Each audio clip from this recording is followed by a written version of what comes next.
Good morning, everybody. Welcome to this penultimate of the IP scrutiny sessions, but of course the last session for actual evidence gathering.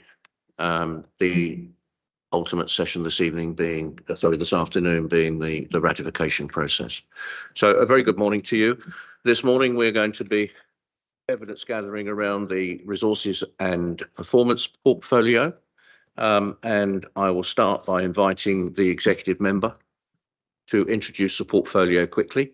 Perhaps whilst doing so, he could bear in mind that we might like to hear about a success and a challenge. Thank you. Bob? Indeed. If they could just briefly introduce themselves. Thank you. Yeah, thank you very much, Chairman.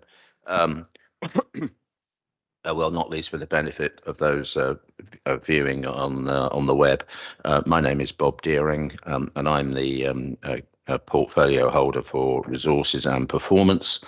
The resource and performance portfolio is quite wide-ranging in this council. It covers staff issues, property issues, but it has, because it is kind of an over-viewing portfolio.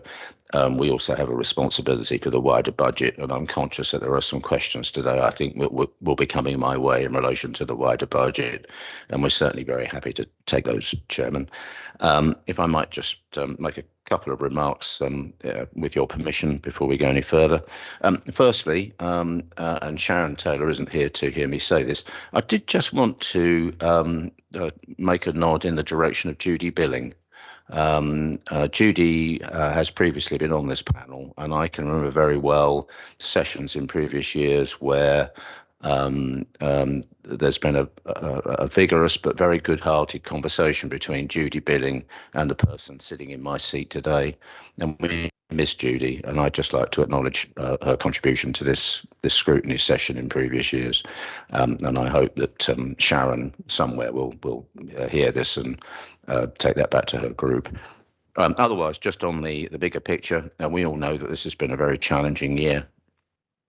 We've had the hangover from COVID, the highest inflation we've seen in decades, a burgeoning demand for our services, which of course in a way is a good thing because it means that we are providing services that people need and people want.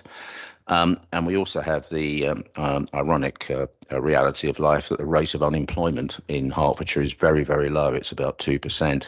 So recruitment and retention are a challenge. Despite these challenges, we've been able to formulate a budget that will deliver a very significant additional investment of £117 million to our revenue line. That's an increase of 12%. And that sits alongside a capital programme in the region of £350 million. There is no doubt that getting to this position is of itself a very significant achievement. We will do this by achieving savings of £27.4 million. We're proposing to use £19 million of reserves. We will be using the extra government grant that was announced in the autumn. And we also are proposing to raise council tax by 4.99%, which would include the 2% for adult care. And therefore, and just in headline figures, our budget will be somewhat in excess of £1 billion. I think that's a figure that many of our residents will be unaware of. It's a very significant number, and this budget takes an awful lot of management. And within that, for the 23-24 year, we're proposing to spend in round figures £443 million on adult care, £169 million on children's services. We have in the region of 1,000 children in our care at any one time. We're proposing to spend £95 million on public health and safety. We had over 10,000 emergency calls each year. We're going to spend £77 million on highways, £68 million on education, libraries and lifelong learning. And it's worth mentioning that in that context, we've created 30,000 extra mainstream school places. And of course, we still operate 48 libraries in that sense, we stand out remarkably in comparison with many of our fellow councils. And finally, we're proposing to spend £58 million on the environment, and that will include dealing with over 500,000 tonnes of waste each year. So with those introductory remarks, Chairman, I'll pause now and wait for the first question. Thank you. Excellent, Bob. Thank you so much. We're going to start with questions around the capital programme from Terry.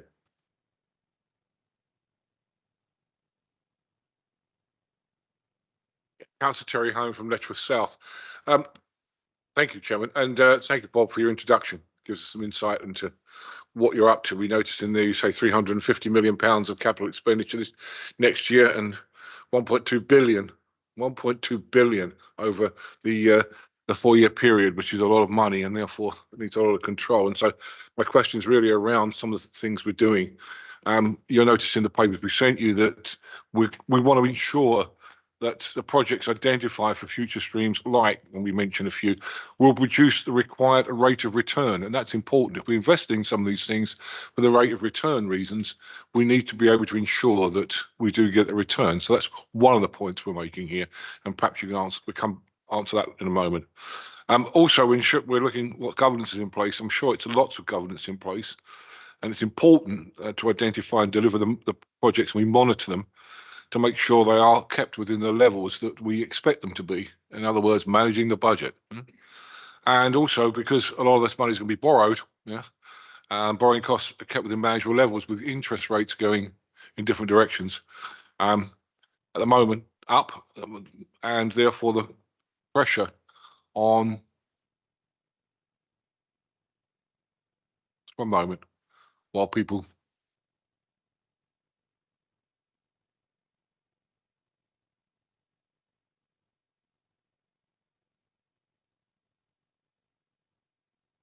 I'll be with you this moment. Wait until the interruptions are finished.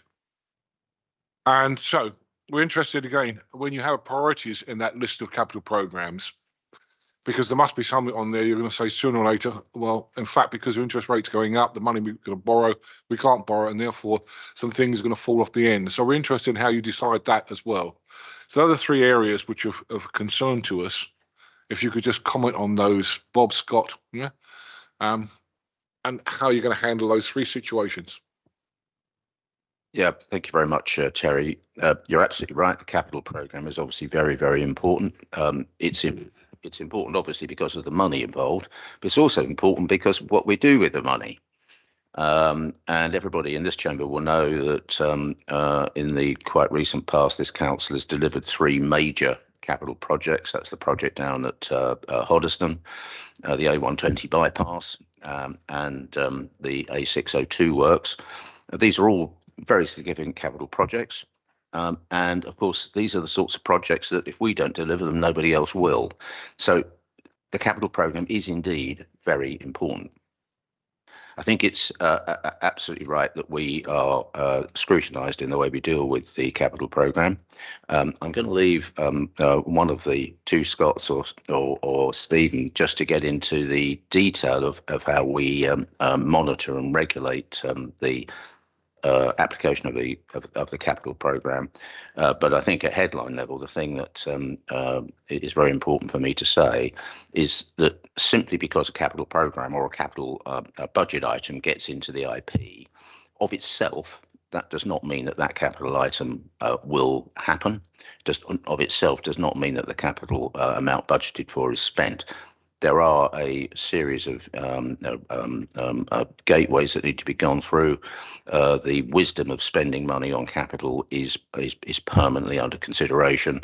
And if I might give an example to this group here today, which you'll all be familiar with, perhaps a very good example is Chequersfield. For the benefit of those viewing outside this chamber, Chequersfield is a site in Welwyn Garden City. And it's been under consideration for some time. Within the last 12 months, it was contemplated that we would spend a lot of money remediating the site. The site is subject to contamination. It was contemplated that we would spend a lot of money remediating the site, and then we would have a site we could do something with. That issue, as by way of example, Terry, has been considered and reconsidered, and everybody here knows that the position we now are with Chequersfield is that we will be selling Chequersfield and we will not be spending getting on for 20 million to remediate that piece of land. So that's a very good example, I think, of the way in which our capital projects are constantly monitored. Now, if I may, it goes beyond your question. I'm conscious that there are members of this group now who might say that one of the issues with our capital program is it's a bit prone to slippage. What to say? I think the first line of answer to that issue is that we do indeed have a very big capital program. And if you just take one of these very big capital items that I just mentioned, just say the A120 bypass, it's a huge item. It was delivered in the middle of what factually is some of the worst weather this country has experienced for decades, and it was doubly complicated because it started during the COVID era.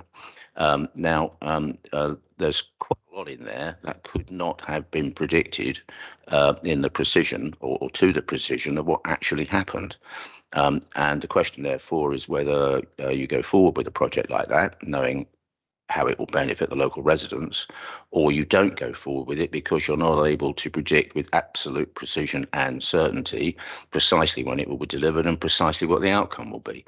As it happens on those three projects, as I'm sure you know, Terry, the Hoddesdon project was delivered almost bang on time and almost to the penny of the budget. At the other end of the spectrum, the A120, because of weather conditions, etc., has been more financially challenging. But I'm just saying that by way of an example to show that the capital project is not set in stone. It's constantly reviewed, and decisions can change depending on the realities at any given time. Jester falls in that category as well. That is another extremely good example. Yes, absolutely. Jessa is the mooted training academy for the fire services, and it was mooted for some time that we would spend quite a lot of money on a new academy for firefighters. I think the figure that was penciled into the budget was of the order of 37 million, and that's been completely revisited, and we will not now be spending anything like 37 million in order to provide the provision that the firefighters need. You probably more than anyone in this room knows that firefighters absolutely must be trained properly. It's an extremely important thing.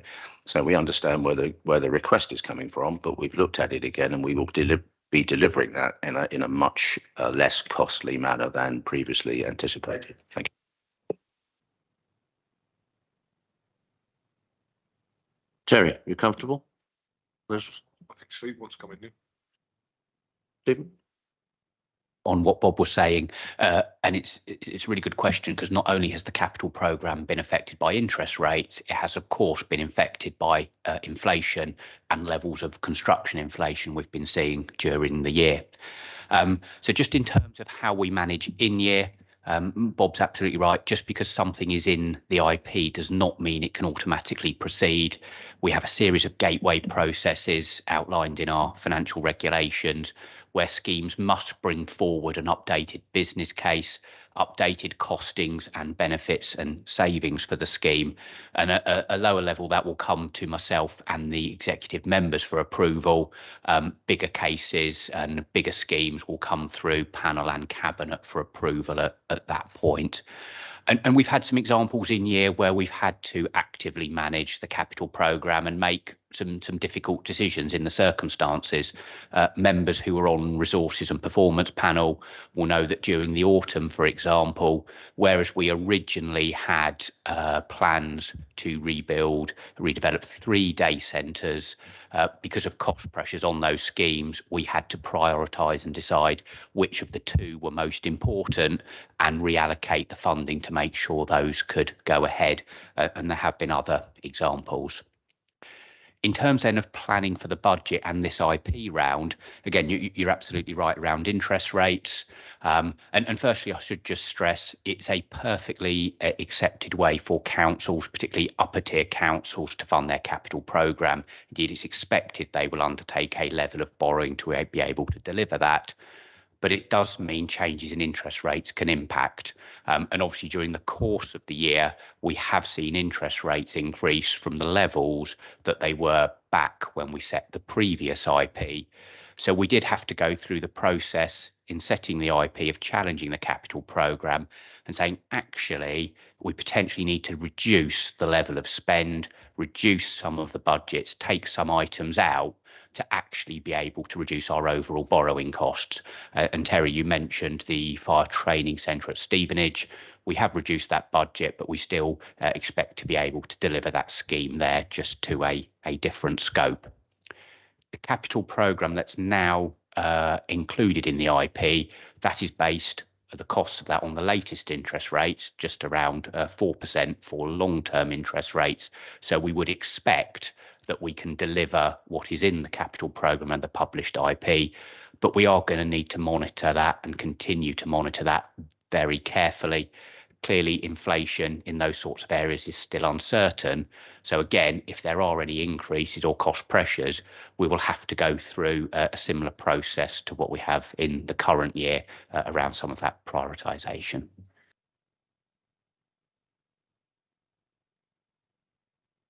Excellent. Okay, thank you. Let's drawn a line under that one. So we'll turn now, if we may, and we're on time, so that's working well, to Steve, who will take us into capital receipts.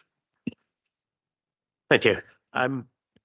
So the council is expecting to receive a significant capital receipts from sale of assets to Hearts Living for development, and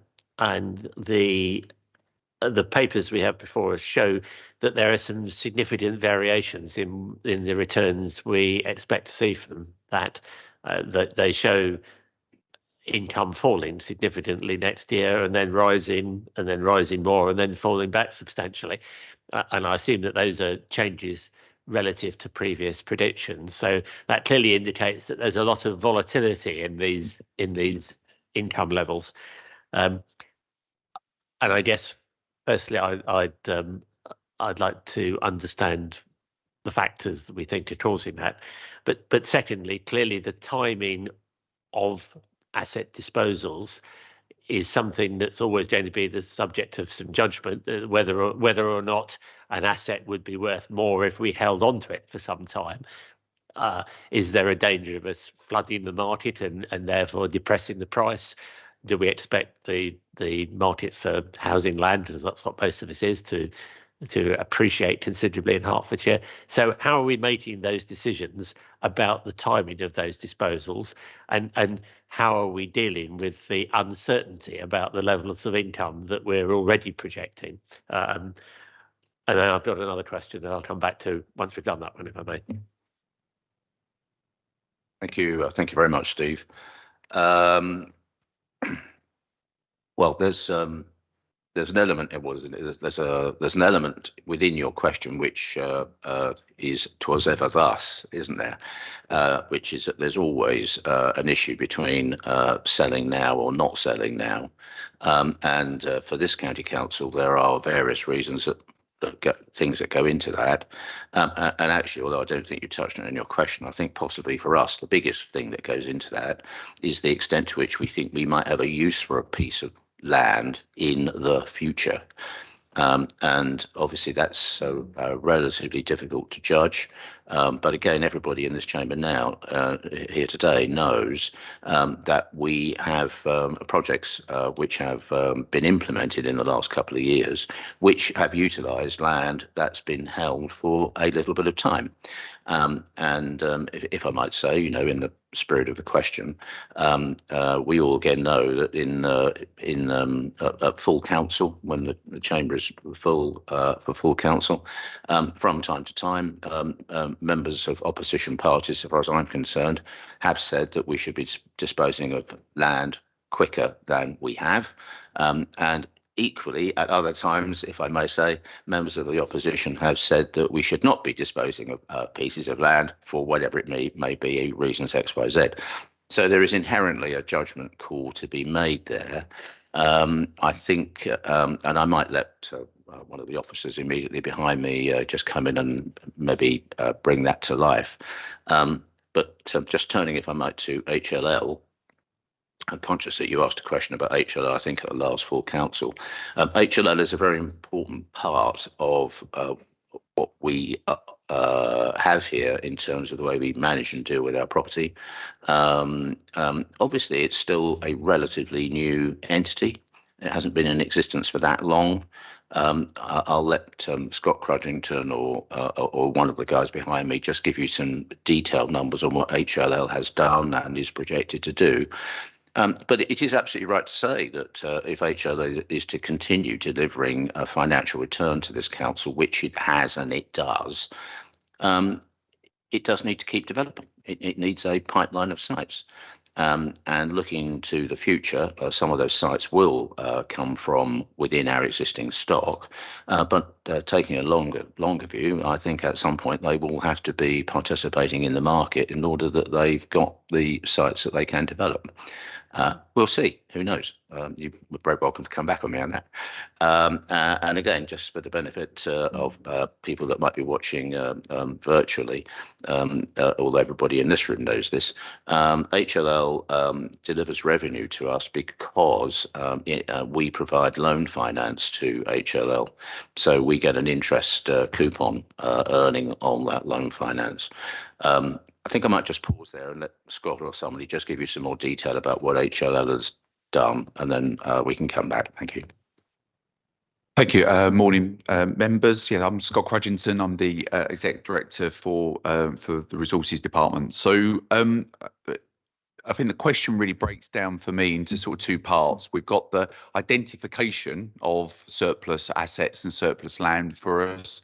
And then it's our method of disposal, of which HLL, Hearts Living Limited, is one of those routes that we go to for disposal. So the IP contained within it is containing just over £37 million worth of expected sales next year that we now need to track and focus on going forwards. So the identification phase is driven by a number of plans and strategies. One is the strategic asset management plan. That's just been recently updated and has gone through all of the council's assets now, probably almost within a post-pandemic world as well, to start to consider the assets that we need to operate our council through frontline services, but also for offices as well. And as a result of that, that identifies a range of disposals that are that should be potentially looked at. We also have our workplaces program, so that's looking at all the different operational offices across our estate, and there is a plan for more consolidation than we currently have at the moment. We're also that is also backed up by the Rural Estates Strategic Plan, and that's starting to show how the rural estate plays a major role in supporting our ambitions for cleaner, greener, healthier Hertfordshire as well. So we need to look at all of those. We then set a capital receipts target based on all of those potential disposals over the coming year, and then we have a process to sort of track those through the year. Disposals via Hearts Living is definitely one of those routes. As again, I won't repeat the importance of HLL to Hertfordshire County Council, but we receive effectively the developer profit surplus that would exist in those sorts of transactions. So we receive loan interest in undertaking transactions through Hearts Living, and also dividends back as well. In total, there's a range of sites now that are operational and being delivered by Hearts Living, with a total of now 372 units either complete, on site, or through final planning. So again, but the point made is a good one in the sense of how we make sure that we deliver a consistent pipeline, as Councillor Deering has already referred to ensure that HLL has that ongoing pipeline to deliver these returns for the council going forwards as well. Thank you, Chair. Thank you very much, Scott. Steve, you content there? Yeah, I was interested by the suggestion that HLL might move beyond developing the council's surplus land, and I accept absolutely there has to be an evaluation of which land is suitable for disposal, what's required for service delivery, and what may simply not be worth disposing of. But I was a little surprised to hear that there's a potential for HLL to move into what might be described as mainstream property development, buying land and developing on it, since I was not aware that that was part of the council strategy. I mean, is any of the income that's assumed in the IP dependent upon purchasing land for development? I can see Scott shaking his head. So. Can I come back on that? Well done, Steve, for picking up on that. That's my comment there is not part of any existing strategy or policy of the council. It just seems to me that looking at it in very broad terms, it's something. Let's put it a different way. In the future, would not be ruled out. I mean, I think you would agree that if some spectacular opportunity presented itself to HLL, you'd want us to take it. So I think that's all I'm really saying. If you come back in a minute, while I've got the microphone. If I could just reinforce a couple of points that Scott made, and I should have touched on. We have a big rural estate here, which is very important. Takes managing, and within our cadre of officers, we have officers who specialise in the rural estate, and we have officers who would specialise in what we might more want to call commercial property. If you take a couple of things that are in the mix and match at the moment, as everybody knows, we have a solar panel project mooted for Smallford Pit. That's being handled here by obviously our officers, and in terms of the predictability of what we do with our capital expenditure, etc., one of the things that's interesting about the Smallford Pit solar panel project is that at the moment it is what's the right word, challenged by local objectors who are from an eco group, and one might have thought that, with all due respect to the objectors on that particular project, that the last people to object to a solar panel project would be eco interested parties. So the progression of these projects isn't always smooth and straightforward, but this is all part of the portfolio that we're mixing and matching and managing all the time. Yeah, I understand there are some paradoxes around the development of solar farms. I mean, just one last question. There is clearly the potential for using some of these assets, for disposing of some of these assets to generate capital receipts, and there's also the potential in some cases for developing them and keeping them to generate revenue receipts. So what judgment has been taken on the balance between those two, and how are we going to manage that in the future? Yeah, thank you very much. Eminently fair question. I completely agree with the sentiment of the question. There is a balance to be struck, and I'll let Scott come in if he wants to add to my answer. But I would say that we take the right approach to our property portfolio here when it comes to disposals or utilisation, if you like, which is that we look at each piece of property, each site on its merits. And obviously the evaluation of the merits for any particular site will be different. I agree with you. I think one of the things that the council needs to be alive to is the extent to which an asset might become a revenue generator rather than being disposed of. But I can assure you that that is part of the thinking on an individual site-by-site basis all the time. Yeah, just to add, we have asked Hearts Living to look more seriously into a leasing model, a rental model, as part of its sort of wider portfolio. They're due to report back to me very soon in terms of the options that will be available and maybe sites that lend themselves to that sort of form of transaction and tenure. So yeah, we can update councillors in due course once more of that information is available. We also have just on the commercial estate, there is also opportunity for income generation as well. That we've have been very fortunate with the booming film and media industry within the county, that we've had a number of sort of approaches for use of our facilities, buildings, whether that be from storage all the way to this very building to be used for filming as well, that are now generating six-figure sort of income sums for us as well. So we believe we're at the start of those opportunities. So again, it's making sure that we take all of those approaches when they come forward. But yeah, HLL and a leasing model and rental model is definitely going to be considered going forwards. The cusps even, so could you keep it brief? Thank you. Examples where we get annual rental income. So our property at Stevenage, Abel Smith House, where we've got commercial tenants in there. Just a couple of quick points for avoidance of doubt. The 37 million of capital receipts referred to, that's from all sources and all purchasers, not just Hearts Living.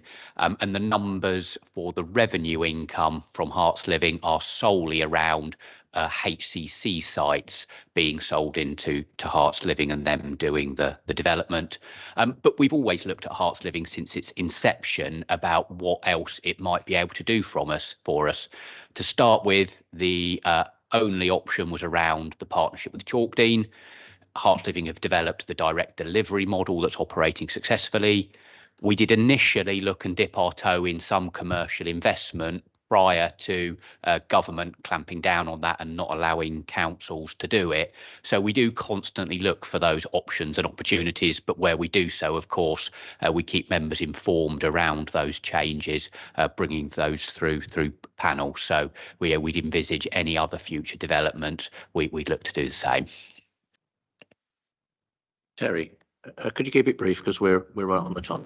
It is a comment, really, an example. Bob, you mentioned about acquisitions when things actually come up and we think, well, that might be a good idea that's not in the budget, that suddenly, I think the site next to Waterdale is a very good example of that, where we did that, where land, I think we paid £4 million for it, which we saw as an opportunity for increase our recycling abilities. And we acquired that land. I mentioned that because the Development Control Committee went and saw that site when the planning application came through. So that was something which was certainly not on the agenda, but because it became available, you did step up and acquire it. We did. Yes, of course, Bob. I'd just like to say, Terry, it's really almost on behalf of officers, actually. It's really nice of you to make that observation. You know, setting this budget is a big challenge. This year has been incredibly challenging.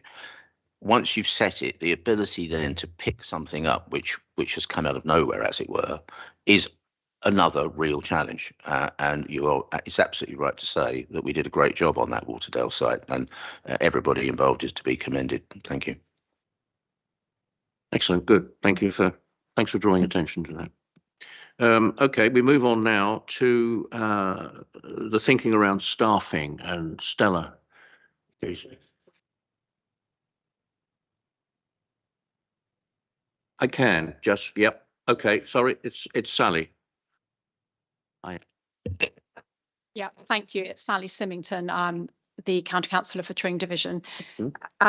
Thank you, Chair, for letting me ask my question. I'm happy just to roll it over into Stella's section because we're going to come on to it, but I didn't want the opportunity to link it because it's very important with regard to what you've been saying, Bob, about the balance between disposing, whether we should or shouldn't dispose of land. So obviously it is that is the judgment call, and to make those judgment calls, obviously we require investment in the personnel within the council to be able to do the work to bring forward land either for sale or for not for sale. No, I think what I've heard today is that the strategic asset management plan has been completed, which I welcome. I think that's what I've heard. I was less confident that the rural estate strategic plan is actually completed. I think the language around that maybe was a bit looser, so perhaps we could have some clarification on where that is. But I guess my question is, and I think this is going to be the next key line of inquiry, and if you want to roll this bit over, I'm happy to. But you do mention in this not replacing staff in the property department. So how do we accelerate these judgment calls, which are really, really important if we don't have the staff to do it, or if we're cutting those positions? I'm not the chairman of this meeting, but if I could suggest me to just take your two questions as separate questions. So in terms of the rural estates plan, I'm just going to ask Scott actually to comment on that, please. Yeah, thank you, Councillor Symington. So as far as staffing levels, the council has been equally impacted by the current market conditions. In terms of higher levels of staff turnover, I think we're now approaching somewhere in the region of about 16 to 17% turnover per annum of staff, compared to what I would describe as about a normal level of about 10% for an organisation like ours. So very much the market conditions are having an impact on that, and within that, our property team are equally impacted. The proposals that we put forward as part of the IP process has been very much that our property team is made up of a range of different disciplines and functions, and I'm quite confident that the areas of disposal and development opportunities are areas that we're not looking to pull back from, and the skills that we need for to deliver the programme as set out in the IP is absolutely deliverable. We also will supplement the team with a specialist resource and sometimes interim resource as needed, but the very nature of those sort of projects, they tend to be very sort of finite. We don't necessarily always need a level of expertise or a specialism on the books in perpetuity, because the project comes to an end and we then move on to a different type of scheme that requires different skills. But no, based on the point, you understand exactly the point. We've got different challenges in other parts of my department where it is going to be very difficult to meet some of the objectives that are outlined within the IP with current staffing levels. But at the moment, I'm content that property isn't one of them. Sally, content with that? That's fine, thank you. Then we will move on. And Stella, it is your turn now. I do apologise for the confusion earlier. Okay. Good morning, everyone. I'm Stella Nash. I'm the councillor for St Stephen's Division, Conservative. And following through, Sally has started the staffing issues. It's never easy when looking to make savings and you're looking at your own structure, etc. So this year you've chosen not to fill certain vacant posts, as Sally indicated on there, the resources and performance portfolio, to ensure that the required savings are actually met. For example, property and technology, and also democratic services and others. Question is, what measures are in place for ongoing delivery of these services, where, especially with the historic roles, which will not be filled, to ensure that the workload undertaken by the previous employees in these roles has been redistributed or does not impact services, or really importantly, place unnecessary burden on other staff members, and the costs associated with this, how you've redistributed. Thank you. Thank you, Stella. I'll just start, and again, I'll let Scott or Stephen or one of the Scots come into some detail. Balancing the budget is a big challenge. If it was easy, everybody would do it. decisions have to be made. I think if at risk of being a bit presumptuous, if you take yourself outside of the county council and look inwards, people can see that we've got about 8,000 members of staff, which is a lot. So it wouldn't surprise me if people out there think that maybe that number could be trimmed, and that we will be fine having trimmed that number. Now, of course, it's not quite as simple as that, because our 8,000 staff do a great variety of things. So the decision about trimming staff anywhere needs to be, a bit like with property, needs to be made on a case-by-case basis on the merits of the issue.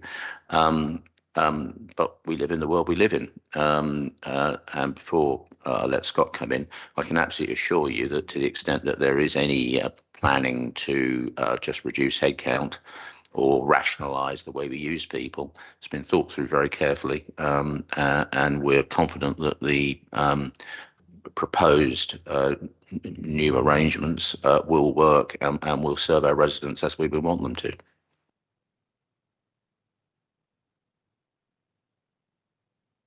Yeah, so there's a term that our chief exec uses on a number of occasions, which is that the organisation is running hot, and what he means by that is effectively that we are asking a lot of our staff. We have done for a number of years, but we are continuing to do so, not only with the sort of the impacts from the pandemic and all the demand that is now coming as a result of that, but also because of the challenges in relation to staffing levels and vacancies.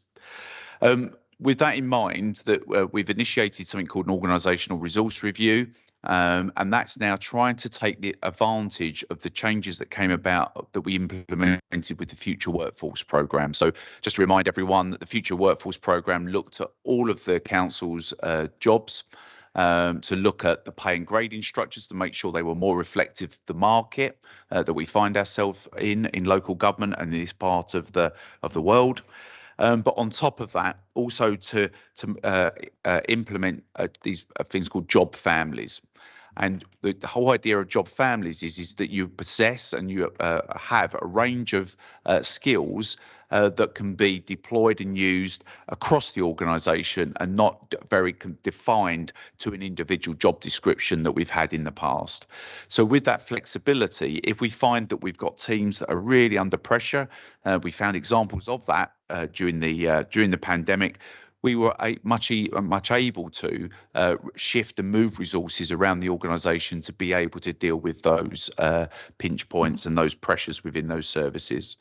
We've done something very similar within our SEND team recently, that there's been a lot of work to do to support and bolster their team with provision of customer service support, etc., to be able to help and try to allow them to ensure that they can begin to catch up on the backlogs that they were facing. So yeah, so I think it would be wrong of me to say that I'm not concerned that there will be any impact on our delivery of our plans over the coming year. I think that we have to closely monitor resourcing levels, but I feel that we've got the tools now available to us to be able to move staff where necessary to the really high priority areas that we need to, as demand dictates. If I could just use the privilege of the chair to interject there, that's a very sound philosophy, and the ability to have people that are flexible is wonderful. But we do have very specific specialist roles, some of which reflect on the ability to do the business we need to do, but also reputational challenges. What are you thinking around that?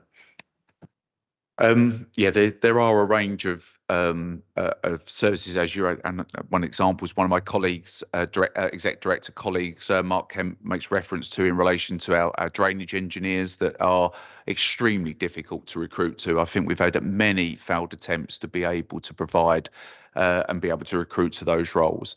Linked with that, we've had to, as a result, made an extremely difficult decision to have to play a very sort of limited service in response to planning applications, etc. And as a result, we've provided the core functionality there. We're trying to work with other councils. We're talking with the local government association to try to find ways of either coming together to be able to undertake shared services where that's possible. But in some examples, in the one I've just given you, many county councils are finding the same difficulties as well. So in some areas it can be resolved by working together with other councils, but in some areas either we have to rely very heavily on consultants to provide that support, or in some cases where we've had to make difficult decisions in order to provide a sort of a minimum level of service based on the resources that we have. Thank you very much. Terry, I noted did you indicate you want to go? Can I ask you to be brief, because of the sound questioning and the very sensitive I will answers. be. When it comes to flexibility, you mentioned COVID. Yes, we experience librarians actually on the queues at waste stations to control the crowds that they're trying to get in. So yes, I see flexibility there. The question really is redundancy versus not filling posts. Do we expect, as a result of what I see in here, which is a number of posts which are not going to be filled, so to speak? I see that, but also there's something there where you're reducing the numbers. Are you looking to make people redundant? I'll never ever say, I've said this in a number of forums, that I can never promise there will be no redundancies. As an organisation our size, however, there is the opportunity, a much greater opportunity for us to avoid redundancies, which ultimately are the most costly way of exiting individuals from an organisation. You also lose, obviously, the experience and skills in which those individuals possess. So in order to mitigate that, we use redeployment wherever possible to suitable and comparable roles in the organisation, other parts of the organisation, as alternative employment for those individuals where we find that function or service needs to be stopped, or there's a policy decision where we end up making a decision to pull back on a particular service that we're providing, or it's a savings option that's been presented. So yes, again, I'm afraid I can never promise there will be no redundancies, but I would expect them to be extremely minimal because of our flexibility and size of organisation to be able to redeploy staff to other posts that exist across the council.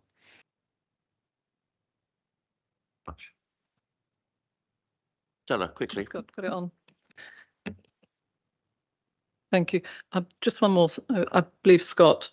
You mentioned about the use of consultants, and I also looked through other portfolios and the use of agency staff. Long-term use of these, which has we have done, is that not a sort of a false sense of economy where you're paying more into there and we're not taking on our staff? We're not taking on staff. Yes, Stella, thank you very much for that. I'll start on this, and then Scott can amplify if he wants to. One of the things that's quite impressive about this organisation is that we monitor the use of agency staff. In other parts of my world, I'm involved in organisations that probably can't spell the word agency staff, let alone monitor it. So we do monitor agency staff. The usage of agency staff is a really good thing that we do it. It's a very important indicator, isn't it? And that's why you've asked the question you've asked. But if you use a different word, which you've also used, which is consultants, it's not the same thing. And it's quite important to distinguish that, or make the point that in a number of areas of our operation, we use consultants, external consultants, and it's exactly the right thing to do because they have got expertise that this organisation does not have. So an easy example would be in terms of property valuation. If we are involved in a site which is to be sold, it's clearly right that we take external advice from a consultant as to the correct pricing of that site. So there's a big distinction there, which I'm making now. But coming back to agency staff, yes, we would like to keep agency staff lower than higher. But as you may have heard me say in my introductory remarks, one of the ironies of the Hertfordshire economy is that we have an incredibly low rate of unemployment. It's about 2%. And so the simple issue of recruitment and retention of itself is very, very difficult. I'll let Scott add more if he wishes to. Yeah, we have an ongoing blend that we need to achieve of permanent agency and consultants that make up our workforce. That will always be the case. So it's all about the relative proportions of them. And the point I'll just make around agencies is that I suppose that they're absolutely perfect to fill a short-term gap. The questions where I start to pose a lot more sort of challenge is if we've got agency members of staff that have been with us for a number of years, then you're starting to ask them questions. Okay, is that good value for money? What is the reasons behind that? And again, there can be absolute explanations for it, but it's about the agency should be for a short-term period of time whilst you're recruiting to that position, or that you know that the program of work is going to come to an end in a short period of time. But yeah, that's where our challenge will come place. But I won't repeat all the points about the monitoring that we also undertake on top.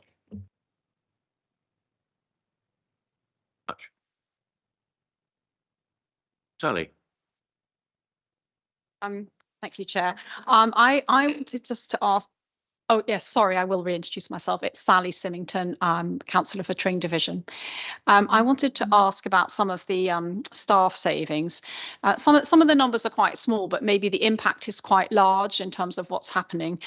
So one of the things that are in the kind of small lines are that the proposal to reduce a scrutiny position and put that into democratic services, and then further on down another reduction in democratic services.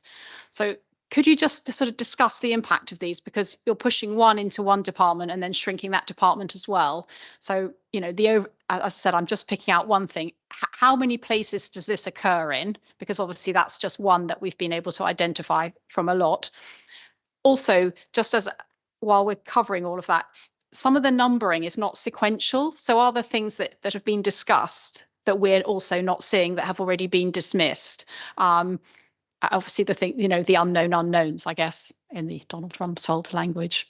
So, yeah, sorry if that's a bit of a convoluted question, but I just wanted to open up a discussion around those issues. Thank you.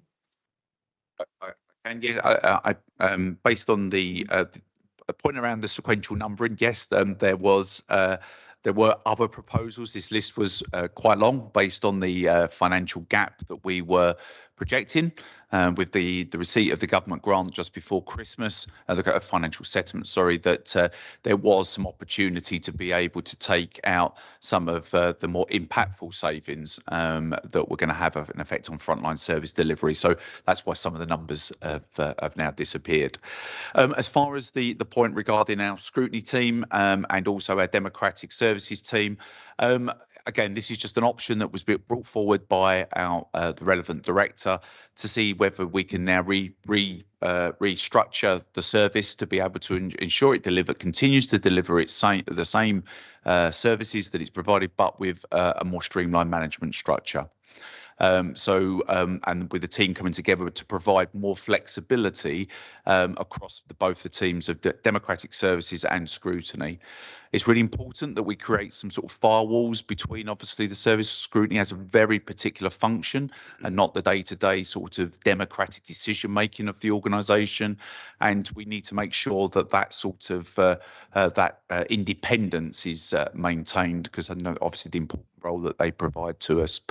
The other post that is mentioned within the services was from a vacant post that I believe that we've had for a period of time now, and the team, this is at this point, but picked up earlier where we are asking more people but the team have come together in order to be able to meet the objectives of the team with that lower level of staffing resource. So we've taken the opportunity to take the saving. Very much. I think that's completed that section. Sally, you content with it? Yeah. We move on now to income generation and reduction. That's Sally again. Could we fairly canter through this if you could possibly manage it? Yeah, Likewise, okay. officers, because we are stressed now. We're running hot. So it's Sally Symington from Tring Division again. So I'm asking a question about income generation, obviously in the light of the sort of pressures that we're receiving from everywhere, which have been well highlighted, so I won't go over them. But obviously in the budget, we can see that we've got some of our trading partners Hearts Catering, Quantum Care, Hearts Full Stop. I think these numbers are changes in previous budgets, but some of them are not making profits, I believe. So are currently carrying forward losses. So what is the council doing to address the income loss? And also, what's the impact on the services that they're delivering? And I've also got a second sort of supplementary, if that's not already two questions. What work, this is a more broader question, what work has the council done to explore other income streams in terms of delivering and improving our income generation? Thank you. Thanks, Sally. I'll just respond immediately. Thanks for the question. I'll let Scott or Stephen just pick up the detail. But you know, you're absolutely right. We've got these independent trading entities that are under our wing, and they live in the real world. And it's quite important that we recognise that they live in the real world.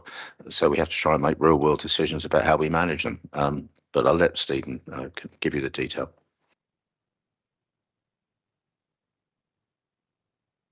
Thank you. If I can sort of maybe expand a little bit more on the Hearts Catering position, without a doubt, as a result of impact of COVID on school closures, plus also actually sort of changes as a result of the pandemic on the take up of meals in schools, has had quite a dramatic impact on the sort of the business model of Hearts Catering. They've been doing a lot of work then to look at how they then restructure the business to make sure that they can be able to deliver effectively a balanced budget for themselves, and if not that, also a surplus. As it stands at the moment, it's been a tough trading year for them, and I believe that they are forecasting a loss during the current financial year. But I suppose my point there is that they have had trading years where they've built up some reserves to be able to weather these sort of storms. So from my perspective is that although it's regrettable that they've had a difficult year, nonetheless they are a trading company although albeit 100% owned by the council, that is going to need to use its reserves to balance its budget for the current year, and then look to sort of balance the budget going forwards. Part of that also, they're very highly exposed to obviously the level of meal prices and the grant they receive, particularly for the infant free school meals as well. That is a level which I would describe as very difficult for us to be able to deliver, or sorry, Hearts Catering to be able to deliver a meal for that price, and therefore there's a level of maybe cross subsidisation that needs to take place. As far as Quantum Care, I think that this relates to then obviously not a trading company of Hearts County, but one of the major suppliers. And as a result of that, there's a new contract that we're now entering into with Quantum Care, which means that the current contract where it rents a number of care homes owned by HCC, and as part of that new contract, it will rent fewer homes, leading to a reduction in rental income. There will be benefits in terms of what that will mean for the care contract and the service that will then be being provided. But the council will now need to decide what it's then going to do with those properties going forwards, and whether we now try and reinstate a way of driving an income from them, or whether there's a disposal opportunity. Excellent. Thank you very much. Looking around, I can see no other indications. Quickly, if you may. Sorry, and the second part of the question was whether there's anything new on the horizon, basically. Are there any new opportunities that you're looking at? Sorry. I would say at the moment, the areas that I've mentioned in relation to opportunities for driving income from film and media is a particular area that we've been focusing on. In terms of the creation of new trading entities at the moment, no, that isn't an area that we're pursuing. Although that we're always open if an opportunity does come about. We're starting to look at sort of the opportunities around artificial intelligence and also assisted technology in the care space as well. But I would say that we're still quite a way off yet in order to be able to start delivering returns from the council. But I think it just shows that as a council, we are willing to take those opportunities and really sort of stress test the business cases that could deliver future income streams for the council as it comes. Excellent. Thank you very much. That's very succinct. We were at this stage hoping to be joined by Baroness Sharon Taylor, who, despite having been elevated to the Lords, does remain a very active member, as we all know, of this council. But she's not been able to join us. So in the interim, I've asked Michael if he'd be good enough to pose the questions that Sharon had indicated she wanted to ask. Thank you, Chair. I'm Michael Muir, and I represent Baldock and a little bit of Letchworth and Conservative member. My question is about reserves. And first of all, the council is using 19 million of its reserves in the next financial year to cushion high inflation and support services until further income streams and transformation comes into effect. So question one, how is the council ensuring that the reserves are replenished and maintained to sufficient levels to ensure financial stability? Second, this year's reserves are being used to help cover revenue budget, etc.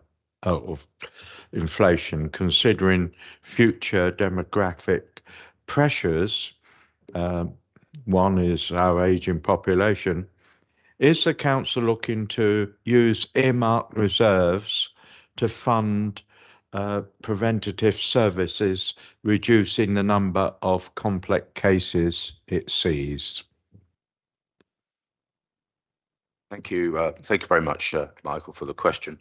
I'll start, if I may, and then let someone behind me come in with some of the detail. I think for as long as I've been a councillor here, I think I'm in my 6th or 7th year now, the issue of reserves has come up from time to time at full council meetings. And everybody in this room will know that, generally speaking, the political balance is that as and when circumstances warrant the argument. Some people will say that we should be spending reserves, because what's the point in having reserves if, when the occasion arises, you don't spend them? And the other half of the political balance is that would be the very reserved approach to reserves, which is that you just leave them standing there forever and you never touch them, because once they're gone, they're gone. So that is the issue that, in broad terms, it relates to reserves. On this side of the chamber today, we are all quite comfortable that the decision that we've made to use £19 million of reserves in order to arrive at a balanced budget is the right thing to do. It's very tough out there for our residents, and this is a moment when we think it's right to use that amount of reserves in order to arrive at a balanced budget. In terms of going forward and where the reserves, the appropriate level for the reserves going forward, it continues to be a judgment call. I'm sure every member of this scrutiny committee fully understands that the entire financial operation of this council is monitored all the time. It's not at all the case that we just come to it for the purposes of the IP. It's monitored all the time. So the situation with our reserves is and will be monitored all the time. And I'll let Scott and or Stephen just put some more detail on that for you. Thank you. So, in relation to sort of the inflation element there, obviously the reserves can only be spent once. Projections are that inflation will come down over time, whether it takes longer or a shorter amount of time. So hopefully we won't need to sort of use it for that reason again. But I would also say that, to have £19 million worth of reserves sat in reserve is also affected by inflation. Okay, so the purchasing power of that reserve will be eroded if we just leave it there. So there's another sort of element to this as well, which is we must use them when we need to use them, but we must not rely on them to use them all the time. So I think that's important. Thank you, Adam. As part of the IP, the council will review the level of reserves every year, and as Director of Finance, I have to formally report to council on the adequacy of our proposed level of reserves and my view on that. And you'll see that report in Part A of the IP. We have seen as a council that some increases in our reserves in recent years, and indeed this is in line with many other councils where funding set aside to cover COVID wasn't all needed in those years, but we've seen some of those costs continue. So there was a strategy that was originally agreed in last year's IP about how we would use some of those reserves to cushion that impact, both in terms of ongoing COVID costs, but also some of the inflationary pressures. So we're using some reserves in the current year. We're planning to use £19 million of reserves next year, and then £500,000 of reserves in the year after that, 24-25. But of course, you're absolutely right. We need to make sure that we've got a sustainable budget after that, as reserves can only be used once. And you'll see from the overall budget position that in 24-25, when we stop using those reserves, we've got enough additional income and savings, meaning at the moment we are forecasting to balance that budget. My view is at that point, our reserves are at a reasonable level, so we're not proposing to top them back up for that £19 million. They're at a level, I believe, sensible moving forward and gets that balance right between, on the one hand, we should have enough to deal with any unforeseen issues, but we're not leaving reserves there unnecessarily, as Adam has indicated. In terms then of what else could we do, particularly around transformation, I mean, really that very much describes how we look to use the council's Investor Transform Fund, which is one of our earmarked reserves. And we've got a number of major transformation programmes underway, the benefits of which are forecast in the IP, which are funded through that Investor Transform Reserve. So the first example in adult care services, you'll see reference to the Connect and Prevent programme. Can we get early intervention before need deteriorates and becomes more costly? In children's services, a new approach based on our family safeguarding model to support those children who are in care and seeing actually if we can step down their care needs and support them to return to their families. So back in May, Cabinet approved a £5 million Investor Transform investment. And just now, it's so new, it's not actually referenced in the IP paperwork. Yeah, we reference in there our digital strategy, but we've just allocated £500,000 of investment there to take forward some initial projects, proof of concepts, and when we have the learning, we can extend that further. But we can't rest on our laurels on those. We need to think about what are the next transformation programmes, in the same way where I mentioned the children's programme and returning children home from care. That in turn was based on the previous family safeguarding model, which helped early intervention and stopped children coming into care, that kicked off actually back in 2014. So two big transformation programmes there. Actually, what might be the next one over the next 5-6 years to help that service. So yeah, actively using reserves to support transformation, but equally we need to be thinking about what the next programmes and next steps are. Thank you. Steve, been using Michael for your answers.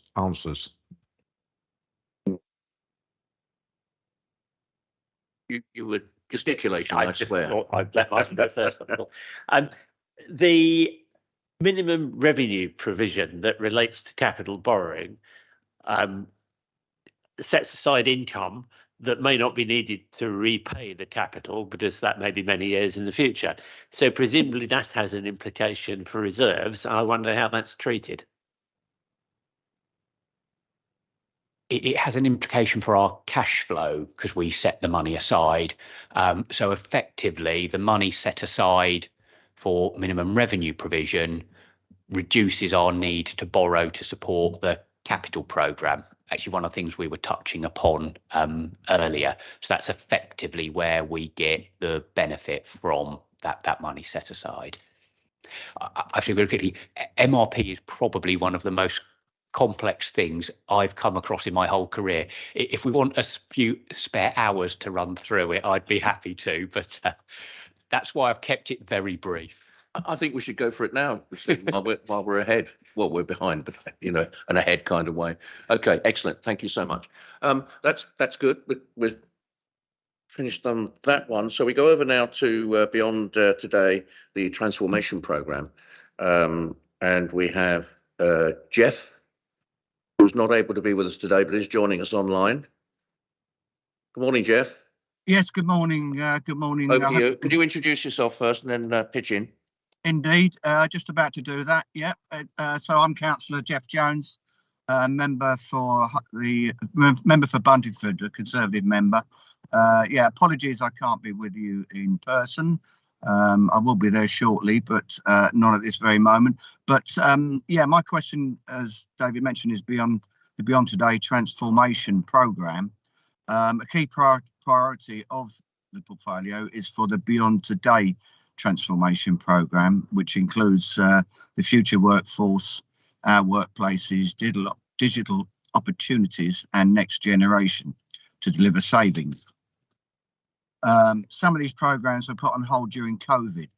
So my questions are, and I think Stephen did touch on this in the previous question, has the council reviewed the business cases of these programmes to ensure the requirements, benefits and identified savings will still be met and that they are still pertinent following changes to the council's ways of working? And a second question, if I can put that as well, is an additional 1.2 million cost pressure was identified once the Next Generation project restarted. And how is the council planning to cover the forecasted extra pressures for programmes such as Next Generation? Thank you. Yes, so I'm Adam Mitchell. I'm Deputy Executive Member, County Council for Broadwater in Stevenage. So just to give a little bit of context, and I'll pass over to the officers, our transformation sort of project, if you like, is something that's come under a lot more scrutiny sort of internally recently. And essentially there's three strands to it. The first strand is the sort of financial strand, if you like. You know, we'll invest an amount of money and we'll make it pay for itself over a number of years. And that's the one that, you know, gets the most visibility, I think. There is another strand, which is sort of almost like an enabling strand, if you like. And I think that sort of ties in really well with the resources departments sort of wanting to enable other departments across the organisation. And that sort of has things like, might be broadband, or it might be, I think we've mentioned the improving facilities at the fire services, etc. And that actually may not bring about any savings, but what it will do is it improve our ways of working and give a more efficient service or a quicker service or better communications or something like that. So that sort of enables other areas perhaps to work more efficiently and to save money there. And then if you like the third strand, and I think after the IP has gone through council, I think we're going to be doing a big review of all of the transformation projects. It is sort of like a pipeline, you know, so we're starting to think about things that we want to come through. I think this has been mentioned before as well.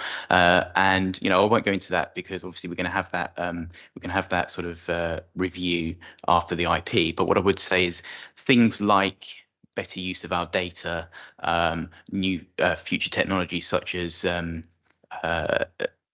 AI and that sort of thing, I think that's been mentioned as well, might be part of that. So that's the sort of context around transformation, and I'll pass over to the officers now. Thank you. Thank you. Thank you. Yeah, so probably best to try and illustrate a couple of examples of how we're continually reviewing the business case of the of within the transformation program. So just to define it and put it into context for you, that Beyond Today is effectively an umbrella program of all the transformation activity that's going on across the council that we watch and oversee from a strategic management board perspective. There's about 30 programs that sit within it, and it's constantly reviewed every year. As far as some areas that we've been looking at recently, there's a program called Next Generation, and those councillors may be aware, we have quite a significant large contract with Serco that's run a range of services, support services, but also some frontline services for us also, that is coming to an end and will expire in March. So we've been busily going through through a review of that for that contract, and we found that the market is no longer the same as it was when Serco first bid for that contract. I think post those that remember Carillion, post that company going to the wall, that the market has really restructured itself and not going after big contracts in the same way by trying to put all of their services all under one umbrella contract. So as a result of that, we're finding that we need to undertake a different approach to procurement with much more sort of packages of contracts now going out. As part of that, again, it's one of those areas that most people within the organisation, including councillors, will probably not see any difference if we get it right.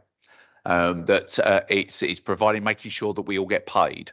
It's all making sure that HR issues, people in terms of making sure that they're being dealt with, making sure that our technology runs effectively, making sure that our badge entries when we get in the door all work effectively. So as part of that, the chief exec through our monitoring board has really made sure that sufficient resources were being put into the programme. It was delayed, parts of it were delayed for a year because of the impacts of the pandemic, and we needed to extend that.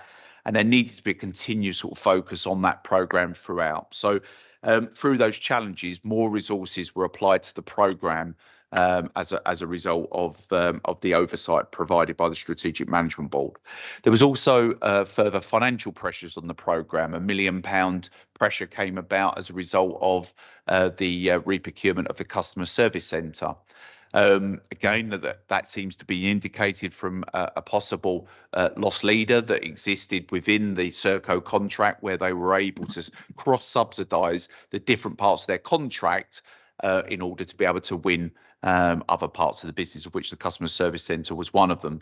But as a result of that, now we're procuring on more sort of individual tender packets that we're now finding a significant financial pressure that is coming back from the market. So we've needed to try and find ways of mitigating that £1 million, and we're doing work across all of the different components of Next Generation in order to try and find that, to be able to find those savings. I don't believe we'll mitigate it completely, and it will be a pressure on the IP, but we're doing all we can to try to sort of reduce that number as far as we possibly can. And another good example relates to children's accommodation, reviews of, in terms of trying to reduce the amount of out of borough or out of county placements for children. And we've got a programme about establishing more facilities within Hertfordshire for us to be able to place children that are in our care. But we've had a need to rebase the savings as a result of those proposals and the speed in which we can get those units up and running. And it's not always about just building the facilities, it's also about making sure that we've got the skilled staff to be able to run those facilities as well. So there's been a need to sort of increase or review our projections, but also that we're also providing a more stretched target, that we see that that's a successful way of reducing costs in the long term. So we're putting an expectation on that programme to deliver more beds in the future for children to be looked after here in Hertfordshire rather than effectively elsewhere in the country. Thank you very much. Thanks very much, Scott. Very full. Yep. Jeff, are you content with that? Is there anything else Yeah. you'd like to? No, that's very pleased with the response. Thank you very much. All right. Well, I'm looking around and Bob just wants to come in, but I'm looking around. No other input from members. Bob. Yes, thank you very much, Chairman. It's very good to see Councillor Jones wearing a tie. Thank you very much, Jeff. A good man. Yes, I'd just like to, if I may, just have a kind of a wrap-up comment on transformation. Transformation is very important to this county council.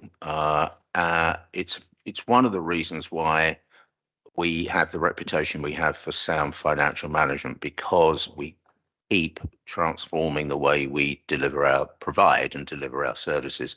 One of the things that's outstanding about the budget that we put together this year is that we found a lot of extra money, and in principle we will not be reducing services, and transformations in the middle of that.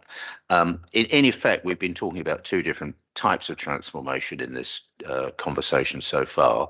The next generation of future workforce projects are very big projects. The Serco contract is a very big contract, and reorganising that in itself is a very big project.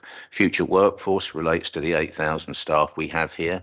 The reorganisation that goes into things like the family working groups that Scott mentioned earlier. It's a big challenge. It's a big job. But there's also the different type of transformation that relates to the way in which we deliver our services, the way we organise ourselves. Adam and I certainly get briefings and reports on the progress of transformation at regular intervals. And that type of transformation is interesting because almost by definition, it takes some time to deliver. So when you look at it at any single point in time, how do you judge whether transformation is sufficiently on track? I think the answer is that you do look at it regularly, and you do take snapshots from time to time, in order just to monitor, so far as possible, that the transformation is on track. But both that type of transformation is happening in this council, and they're not easy things to do, but we do them pretty well. Thank you. Thanks, Bob. Excellent. No, Bob, thank you. Adam, excellent. Thank you very much. That brings us to the end of this evidence gathering session. It remains for me to thank the team, to reflect on whether Stephen is going to change his name to Scott in order to keep the trend going in the finance department. No pressure. Yes, another transformation, invest to save. But that's, I think, what we save on printing. That's excellent. Thank you so much. Thank you for your input. Thanks for excellent officer support. Thanks to everybody out there that's worked through this process with us. And we're going to take an adjournment now. We're going to have a short break. And I'm going to suggest we come back here 11:30 prompt. All content? Thank you very much. We'll adjourn. See you again at 11:30. You're excused.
Excellent. Thank you so much. Thanks for returning promptly. We now go into the phase where we consider suggestions or recommendations that officers are going to put before us.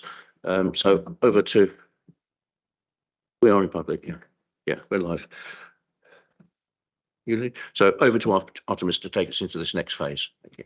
Thank you, Chair. Artemis Cassidy, Head of Scrutiny. So what I'll do is give you a short summary of the discussions and some of the answers to the questions that you received, and then discuss technology. Sorry, distracted by the thing on my screen, and then discuss the recommendations and actions that we have for you. So leading in with the summary.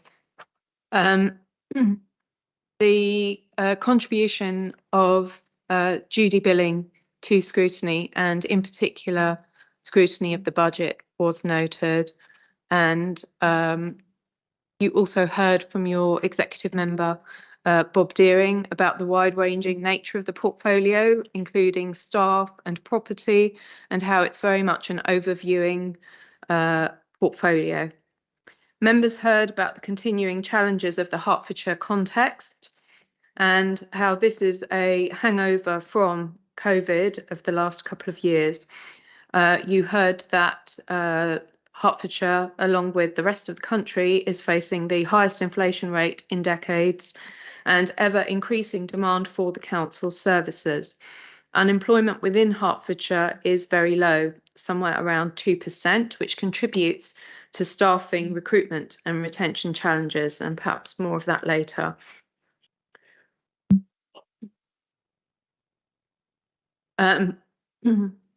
Members also heard about £117 million being spent on revenue, 350 million on capital, and how it's a significant achievement to deliver a balanced budget.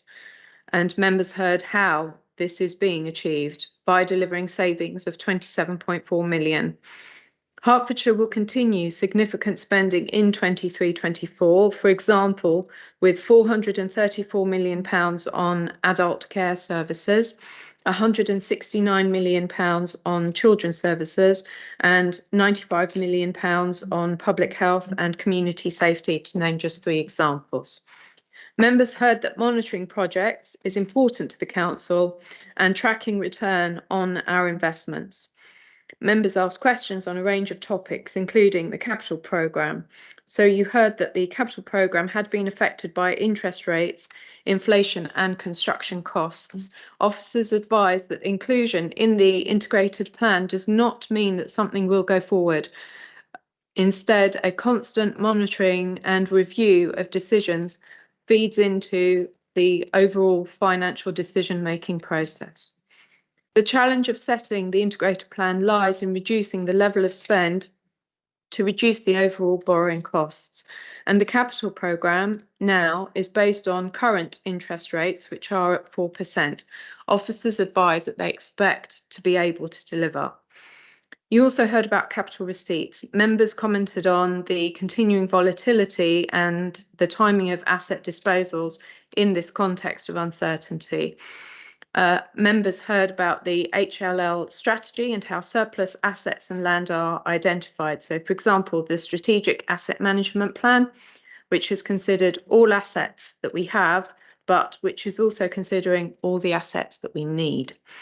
Our Workplaces programme, under which we are looking at our offices across the estate, looking at more consideration of our office space, and also looking at how our rural estate plays a role in our cleaner, greener capital receipts targets.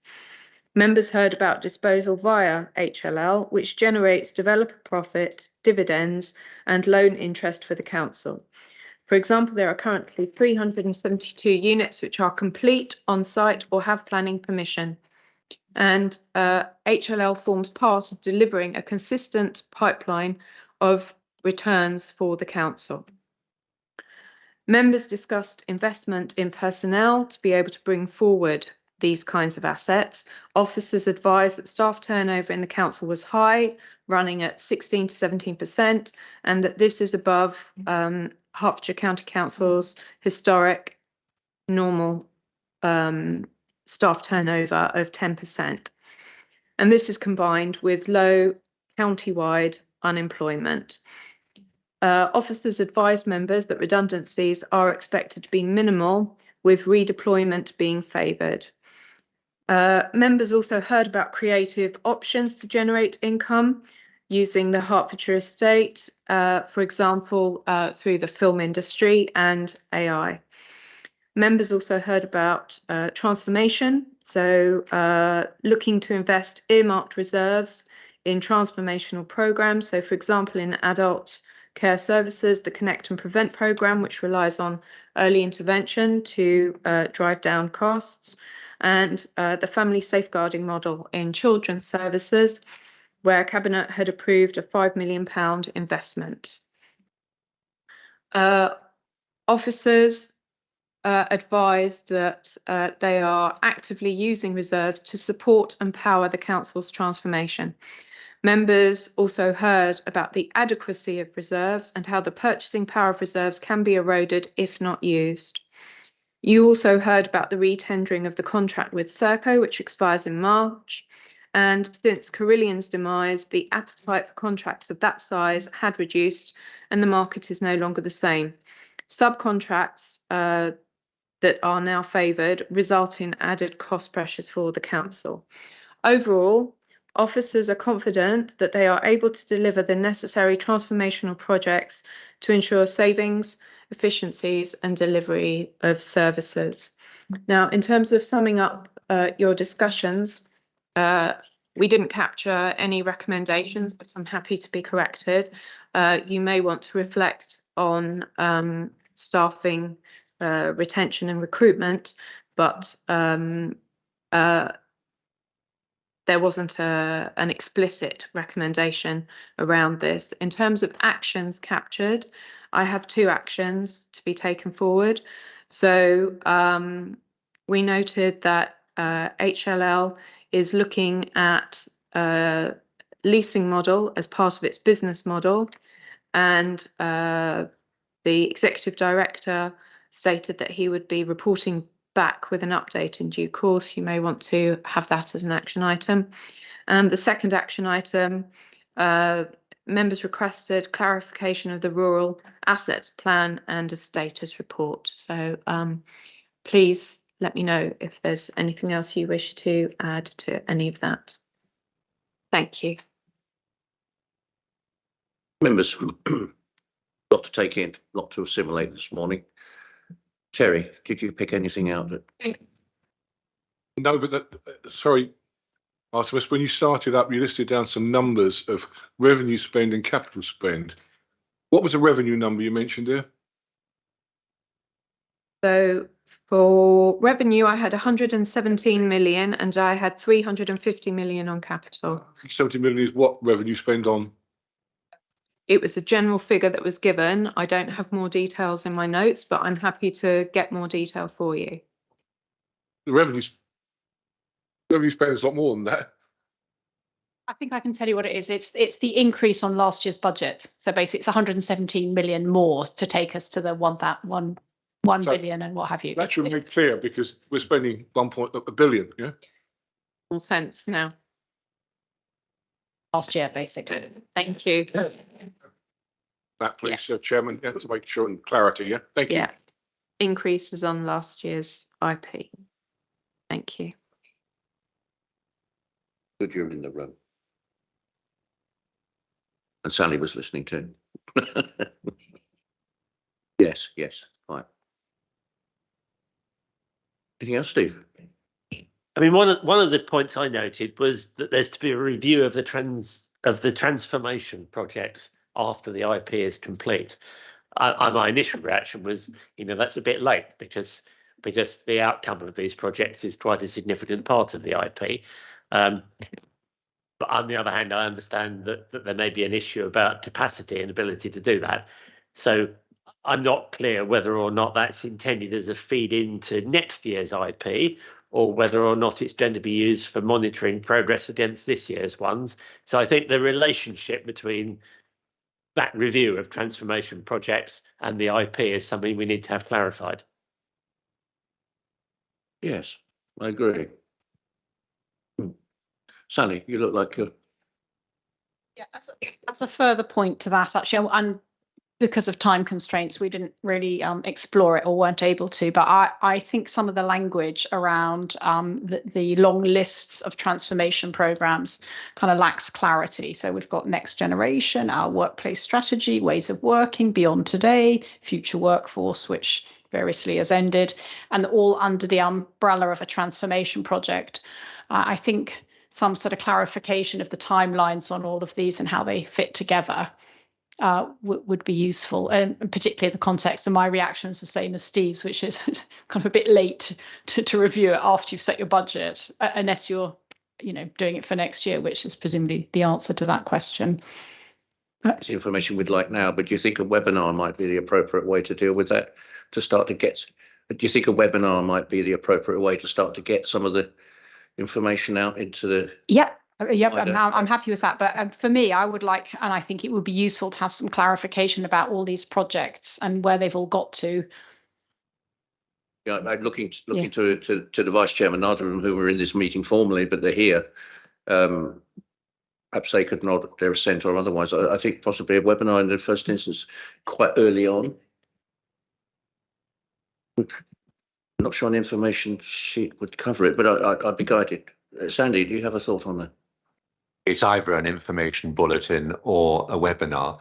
I think a webinar might be actually the best way, because it means that people can ask questions. So I was certainly speaking as vice chair, but not as a member of this particular scrutiny.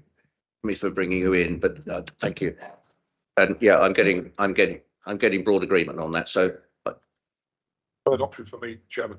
Yes, I think it's. Yeah, I think a webinar with 15 minutes on each would possibly inform, and then we know whether we take it forward. I know it's a big ask, but it's a big subject. You're right. Thank you for bringing it up, Sally. Yeah. Thank you. Can I also come back on staffing? Because I think it is really important we have some clarity about the transformation programme, but also tying in, and we didn't really get a chance to explore it, but why a staff turnover rate is as high as 16 to 17%, and what's being done to reduce that. What's within the council's power to, we agreed that the best thing is to retain staff and redeploy them, and for them to have a wide range of skills so they can be redeployed. But, how is that going to play out? It seems to be a pretty much essential thing that we move forward on that. And certainly I know we're not meant to be parochial, but in decorum, we were told in our budget scrutiny meetings that they've managed to reduce staff turnover to 6%. Now, maybe that's lucky, maybe whatever, but I guess some benchmarking would be useful.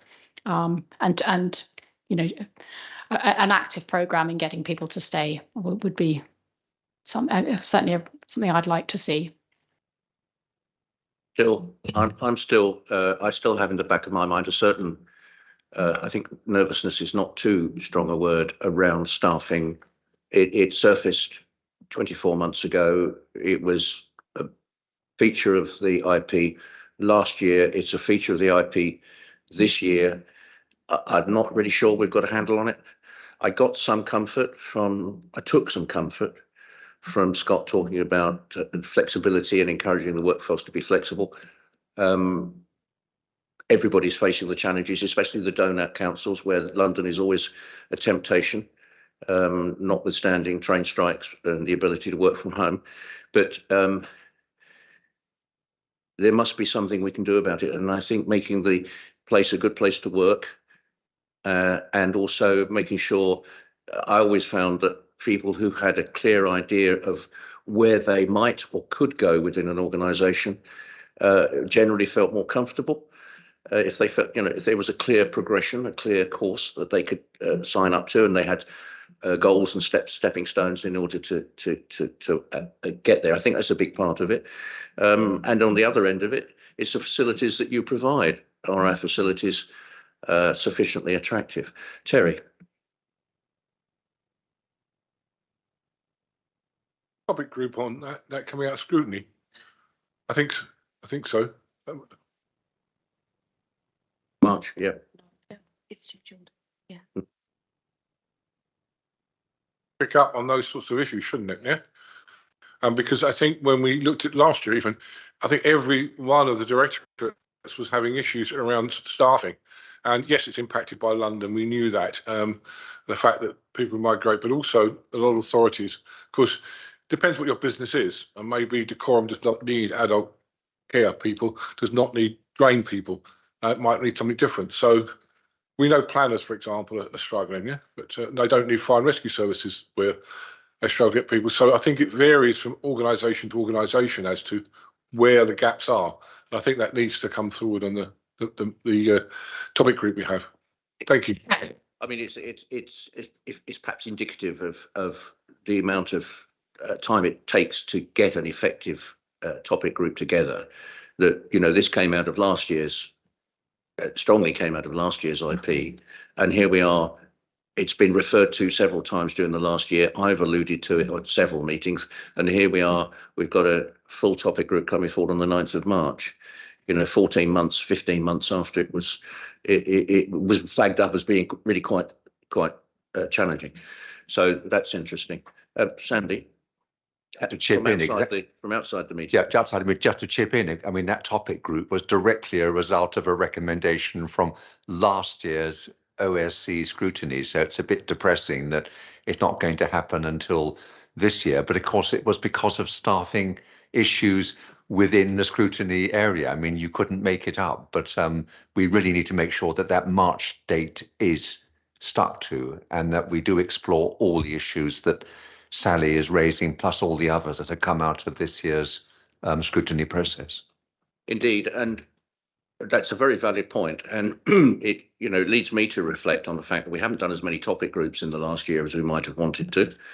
Certainly we haven't, and whether or not the plan to reduce the scrutiny headcount, what effect that's going to have. Will we have an IP next year? And even if we do, it's highly likely that the year after we won't, because we simply won't have the resource.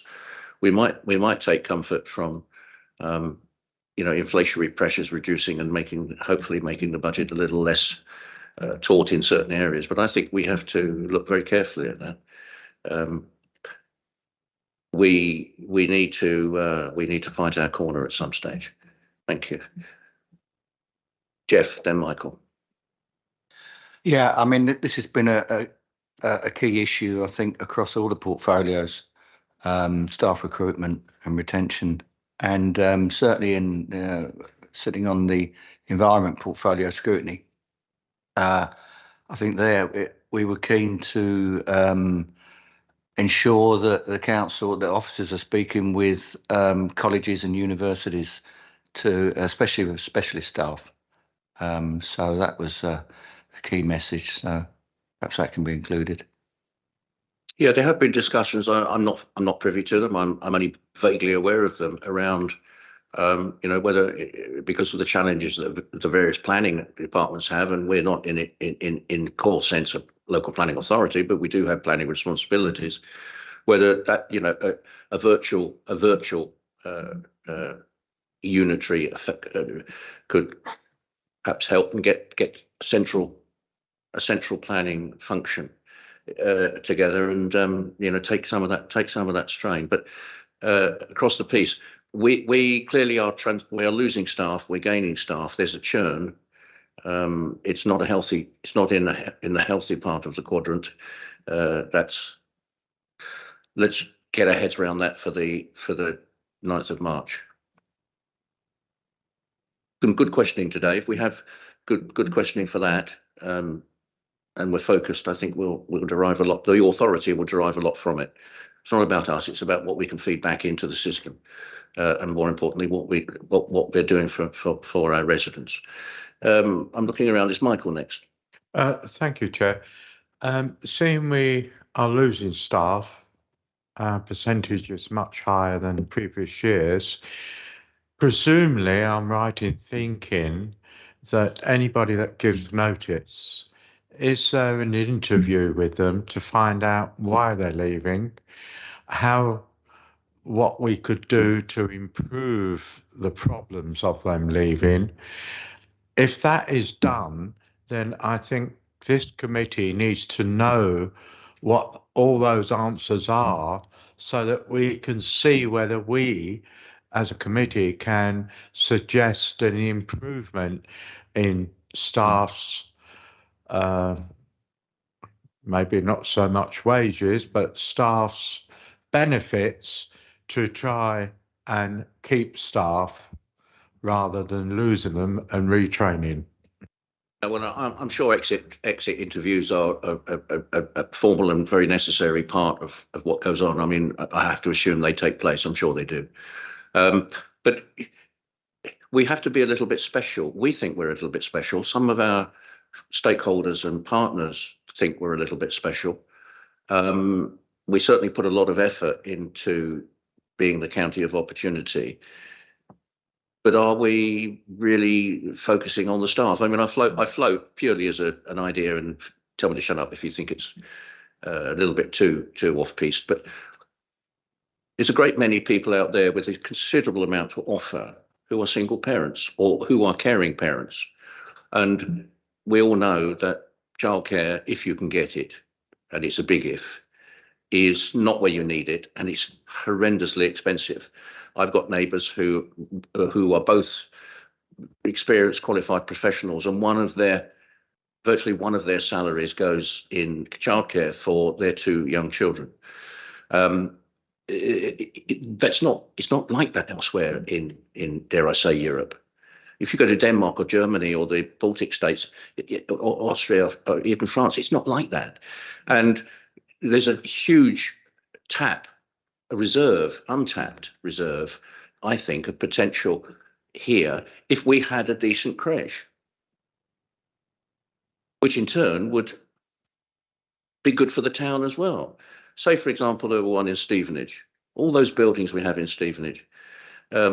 Think with all the inward investment from pharma that's coming in, the inward investment from satellites that's coming in, the inward investment from banking, which is suggested will come to Stevenage. If we took the lead, we could benefit from it directly, and also the town could, and ultimately the county. But I mean, that's just a thought. Do we need to think seriously outside the box? Put a little bit of money. We're always talking about invest to transform. Well, there's potentially an option to invest to transform. We could do some work on finding what sort of talent there is out there that could. And of course, once you've got those people in, my father worked for a bank. He came out of the Navy and he went to work for a bank. He'd been disappearing around the world on ships. He was having a whale of a time, but he went to work for a bank. And he went to work for a bank for the simple reason that he got a ridiculously cheap mortgage. He was bored, absolutely less, but got a ridiculously cheap mortgage. Right, Tony. Thank you very much indeed. Just one observation. I claim not to be unique in any way, but I may be rather unusual insofar as I had a gap of 20 years between being a member of this council up to 97 and then starting again in 17. If you come into this building, it is unchanged from the mid-1990s. And I wonder how, I know there are obviously many discussions about the future of this building, but I sense that for many people coming here at interview, they may well come away with a slightly qualified impression, if I put it that way, of the working environment. Yes, I think we need to spend some time on that. Perhaps that could be a recommendation. I don't know. Let's just mull over that for a moment. Stella. Yeah, I absolutely agree with what you've just said. This is one of those buildings you either love it or hate it. Yeah, it's one of those buildings you either love it or hate it. You come in and you think, wow. You come in and you think, whoa, my own here, all on my own. This is the corridors of power, etc. What it feels like is there's gaps in our recruitment. There's massive. I refer to what was said about the family. That sounds very friendly. We have a pool of family. It's that we use like family, the staff. Where does that stop? If you are putting too much on family, and we've got a very high, 16-70% turnover, higher than anywhere else. There's something in between that we need to get at and find out, are we putting too much on the family resources? And that's pushing them where they're thinking, well, I should be a little bit put upon here. I could do that, I can do that, but I'm also doing that, and then I'm doing that. And quite often in life, is you happen to be good in something, they put more on you, or look to promote upwards or across. And then one of the major resources, I completely, just that's why I've come in on with you, David, is we're missing out on a workforce, an available workforce that wants to work, which is the mums, that is the stay-at-home dads, it is the people that want to. But the price of childcare is taken out. They can't do it. They can't organise it. However, in many countries, as you said, and newer places of work now are opening. It's a way to get people back into the office.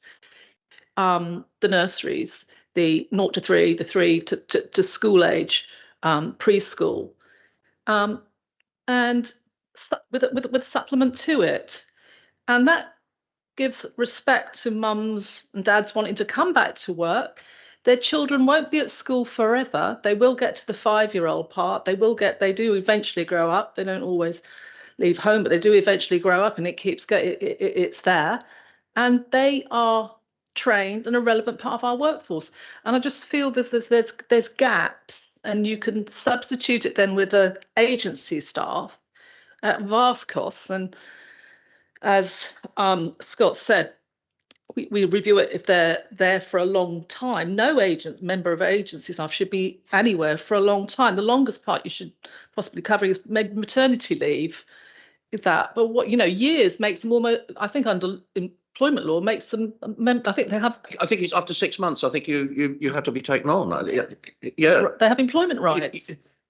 I think this is rapidly developing into the topic group itself, so I don't want to particularly go down that road. But I use the provision of childcare for younger parents who want to come back into work, and it makes them. You're absolutely right. There's a number of positive facets from the cold hard facts of life for us. It traps them in. This is why I alluded to my father working for a bank. He wasn't particularly keen to work for a bank, and but they got him, they lured him in, and they kept him. People become economically productive again, and they can pay their taxes and they can do this because they're back out there in the workforce. There's all manner of taking a career break for a family. Is the impact is reduced. You can continue to stay focused if you've got a professional, you've got a particular course. I alluded to having progression within employment. To me, this is all part of it. And with 8,000 staff, we're one of the biggest employers in the county. If we can't start to make some of these things happen, I would suggest it would be very difficult for anybody else. But let's not get too focused on that. But I would encourage you to think about that. And if you support the concept, and it's a concept, let's take it out there to our colleagues and see where we can go. Terry. Very nice. I can add in there, of course, that our pension scheme is fantastic compared with if you're in the private sector. The public sector pension scheme is phenomenal, yeah, versus what is out there in the necessarily attraction when you're 25. It's not the attraction at 25, is it, when you're 55? It doesn't, as you're right. But there again, it is one of the attractions of working for local government is the very, very good pension scheme. Indeed. 21%. Michael. Thank you, Chair. The previous question I asked, why are staff leaving? If some staff are leaving because they need a higher wage outside working for us so that they can pay for childcare, if that is happening a lot, should we look at internal childcare for our employees in this building? Would that stop a lot of staff leaving and give that extra benefit to stay here? Thank you. And Joanna's come up with a a very pertinent thing around staff and churn, and that is, are we doing work to establish, is there a demographic, is there a particular age group, is there a particular profession, is there a particular area that we're particularly good or bad at? Let's look at the good ones first. So these are the sort of things that we will develop, I'm sure, but let's keep those sort of things in our mind, and I'll take willing volunteers to sit on that topic group as we leave. Artemis, we're keeping you busy. Does any of that help? We're getting a recommendation, aren't we? But we're moving towards a recommendation, Chair. I'll need a few minutes to crystallise something, if that's okay. Yeah, that's fine. Yeah. I mean, are there any other points arising out of this morning? We've got a long day today. Most of us will be here again this afternoon, but we've got the luxury of time because we're only doing 2 meetings as opposed to the 3. I must put on record my thanks to everybody in OSC who has shown up virtually or physically for all of the OSC meetings. It's a big ask, but I'm very, very pleased that many of you have. I certainly was there, and that was quite strenuous at times. Sally. Yeah, thank you. I don't want to unnecessarily prolong this, David, and it has been really useful. But if there were 2 areas that I would mention, one is property. I think there is a piece around property, and a bit in the same way as the staffing thing is taking a long time to move forward. I would say moving forward on getting the property assessed. I mean, I think we do now have, which we haven't seen, but there is a strategic asset management plan, but it's been slow in coming forward. And I don't know if anyone else has seen it, but certainly it hasn't come to me yet. But until we have that, it feels that the capital realizations from the surplus assets has been very slow, and it isn't just that we're not realizing them. They're actually, often these properties are empty for 10 or more years, so there's a holding cost as well. So it feels like something that is definitely should be at least I can't remember if it's not a recommendation, what's the other one, an action, to move forward on that. And the other thing which we didn't really talk about but feels like it's an underlying and very important thing is the whole technology piece. And I suspect that in the same way as the visible signs of this being quite an elderly building, I think the less visible signs of our IT systems being quite elderly and not always fitting together probably are part of how we might become more efficient in future. On the property, on the strategic asset plan, any thoughts about how we could be better informed on that?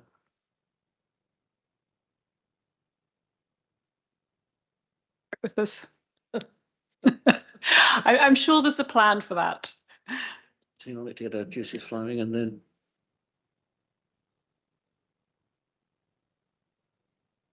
perhaps we should ponder. Next OSC is April, isn't it? We've got a lot coming up with the staffing and what have you. Perhaps that might come forward as a suggestion to the April meeting that we take a bulletin on that. It'll be that much better developed by then, and it might. Who knows? It may well be widely disseminated. Who knows? In which case, the need would fall away. But it would send a message to officers that we're mildly curious in the way that scrutineers often are. I think we'll do that. Yeah. Okay.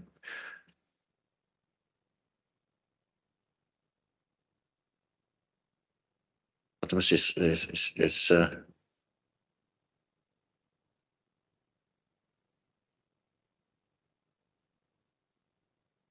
okay, good. Well, the suggestion is that we have an interim action to get that circulated, the strategic asset plan circulated as soon as possible. Once it's out there, we can then take a view as to what we would like to do about it, if anything. But we're drifting slightly off tack. I'm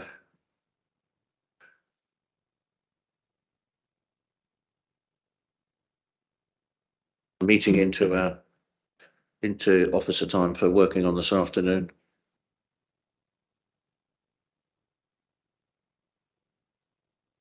Perhaps we should just pause the broadcast for a moment, just to give us a chance to catch breath.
Thank you. So from the discussions, a suggested recommendation is that the council explore staff retention and recruitment, including analysis of trends in exit interviews, that the council use and explore more creative strategies to retain staff, including childcare based in council offices to support access to the workplace for parents with caring responsibilities. Let me know if you'd like me to repeat that back. Comfortable with that, Steve? My only comment would be that it says, I think you said, explore more creative ways, and then by providing childcare. I think we might say including providing childcare, but there might be some other things as well. Way of example. Yes.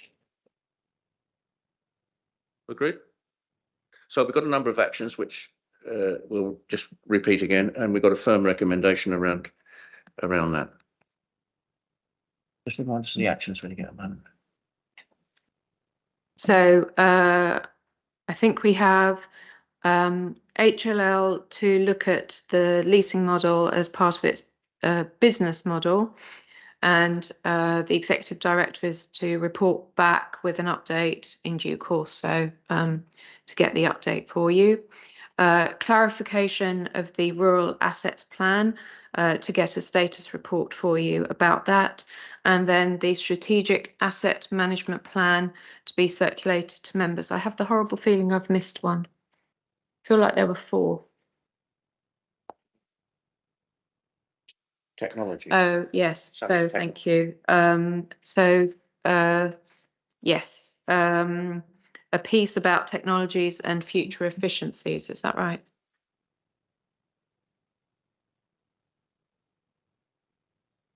Definitely. Go on, Sally, could you feed into that? Just 2 things, actually. One, I should have said, Stephen Pilsworth came up at the end of the meeting to remind me that the rural plan, rural estate strategic plan, is coming to Finance and Resources on Friday. I think Steve has also said it's going to Environment on Wednesday. So I think we should leave that. So we can pull that one. Yeah. Yeah. And then on technology, from my point of view, it's more it fits with the sort of complications around all these different projects. It's just like where are we on technology and renewal? And I think it'll come out of the Serco thing, because I think that's all part of it. But I just feel like it would be remiss not to mention technology. It seems like a really integral part about how we move forward and become more efficient. And Steve, I think Scott mentioned AI and assisted technology. So it feels right that we probably should at least mention it or have followed up on it in some way. I don't know the best way, but I'd like. I've mentioned AI in a couple of different contexts over the last year or so, and also as members, we are having more and more calls put on our time. Perhaps we should reflect. Certainly, I have done I've tried to do so within the Conservative group, but perhaps we should reflect on, how we see the support to members going forward. I mean, there are only 78 of us, but we are an important part of this process, and information is everything. And we all know that we rock up home at silly o'clock at night and look at our emails, and do we get access to them all the time? That sort of thing. I mean, comparatively unimportant things like not being able to access your emails when you need to can be significant. So, reflect on that as well. But that's an aside. I think it's clear where we are. We've got a recommendation. Are we all agreed? Thank you very much. I close the meeting at 12:20. We reconvene in here at 13:40 for the final stages of our input to this process. You won't all of you be coming back. Thanks to you who are not. Thanks for your input this morning. Really, really appreciate it. It's been very helpful. I think it's been sound scrutiny, and long may it continue.